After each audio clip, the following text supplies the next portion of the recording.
আজ আবারও জিভে জল আসা একটা আচারের রেসিপি নিয়ে হাজির হয়ে গেলাম। আজ বানিয়ে দেখাবো কাঁচা আমের টক ঝাল আচার, যেটা একবার বানিয়ে 2 থেকে 3 বছর ভালো থাকে ফ্রিজ ছাড়াই।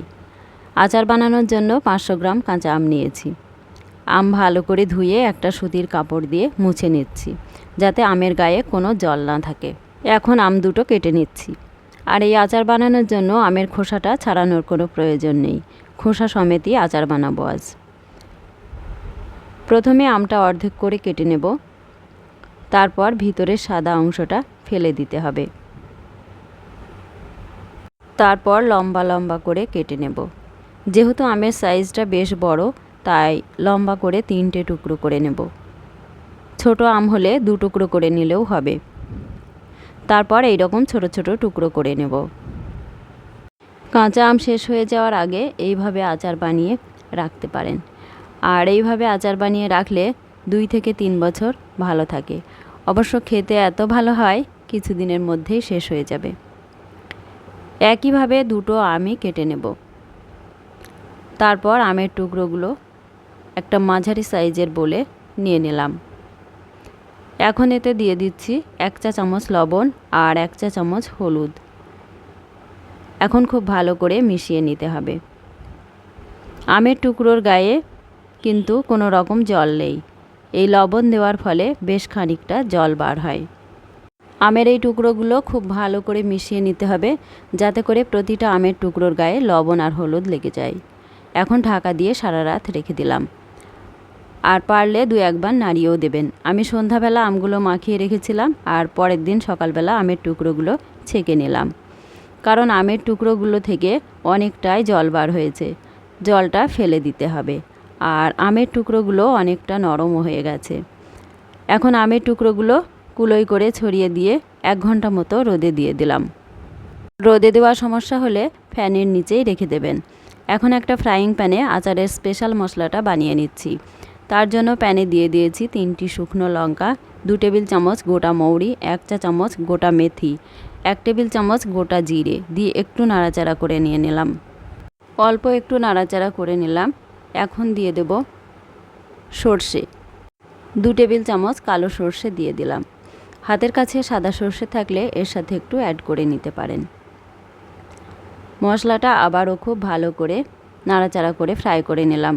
তবে বেশি ফ্রাই করা যাবে না, জাস্ট একটু কালারটা চেঞ্জ হলে নামিয়ে ঠান্ডা করে নেব। তারপর মিক্সিতে ব্লেন্ড করে নেব। এদিকে একটা প্যানে দিয়ে দিলাম সর্ষের তেল। তেলটা গরম করে নেব। আর এই আচারটা বানানোর জন্য অবশ্যই সর্ষের তেল ব্যবহার করবেন। তেলটা একদম ধোয়া ওঠা গরম করে নিতে হবে। গরম হয়ে গেছে, এখন নামিয়ে একটু ঠান্ডা করে নেব। আবার খুব বেশি ঠান্ডাও করা যাবে না, মোটামুটি ঠান্ডা করে নিয়েছি। এখন ওই তেলে দিয়ে দিলাম 1 টেবিল চামচ জোয়ান।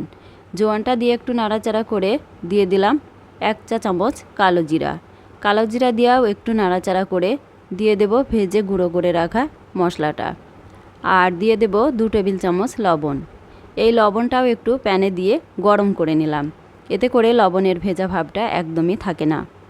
এখন দিয়ে দিলাম 1 চা চামচ শুকনো লঙ্কার গুঁড়ো আর 1 চা চামচ হলুদ গুঁড়ো। এখন তেলের সাথে সব মশলা ভালো করে মিশিয়ে নিচ্ছি।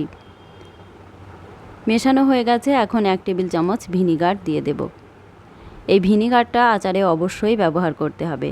এই ভিনিগার মেশানোর কারণেই আচার বহুদিন ভালো থাকে। এই সময় 1 চা চামচ চিনিও অ্যাড করে নিতে পারেন। আমি এই আচারটা সংরক্ষণ করে রাখার জন্য 3-4টি লবঙ্গও দিয়ে দিয়েছি। আমের টুকরোগুলো 1 ঘন্টা মতো রোদে শুকিয়ে নিয়েছি, আর এর গায়ে একটুও জল নেই। এখন আমের টুকরোগুলো তেলের মিশ্রণে দিয়ে দিলাম। এখন নাড়াচাড়া করে মিশিয়ে নিতে হবে। এগুলো খুব ভালো করে মিশিয়ে নিতে হবে, যাতে প্রতিটা আমের টুকরোর গায়ে মশলা মিশ্রিত তেলটা লেগে যায়। আর এটা একটু সময় নিয়ে করতে হবে। আমের সাথে মশলার তেল খুব ভালোভাবেই মিশে গেছে। এখনই দেখতে কত সুন্দর লাগছে, আর খেতে তো ভীষণ ভালো লাগে। এখন একটা কাঁচের বয়াম নিয়েছি, এই বয়ামে রেখে দেব। সব সময় চেষ্টা করবেন আমের আচার কাঁচের বয়ামে রাখার। এইভাবে আচার বানিয়ে রুটি, পরোটা, ভাত দিয়ে খেতে খুবই ভালো লাগে। মুড়ি দিয়ে খেতে তো ভীষণ ভালো লাগে। এই আচার বানানোর 10 থেকে 12 দিনের মধ্যেই আমগুলো নরম হয়ে যায়। তাই দিন 10 পর থেকে আচার খাবেন, তার আগে খেতে কিন্তু ভালো লাগে না। আর এইভাবে আচার বানিয়ে সারা বছর সংরক্ষণ করে রাখতে পারেন। গাছের আম শেষ হয়ে গেলেও কিন্তু আচার সারা বছরই খেতে পারবেন। আমগুলো কাঁচের বয়ামে ভরা হয়ে গেছে। এখন উপর দিয়ে সর্ষের তেল দিয়ে দিচ্ছি। আর সর্ষের তেলটা একটু বেশি করেই দিতে হবে, যাতে আমের টুকরোগুলো তেলের নিচে থাকে। এইভাবে একবার হলেও বাড়িতে বানিয়ে নিন। আর রেসিপিটা ভালো লাগলে আমার ছোট্ট চ্যানেলটা সাবস্ক্রাইব করে পাশে থাকার অনুরোধ রইল। সবাইকে অসংখ্য ধন্যবাদ।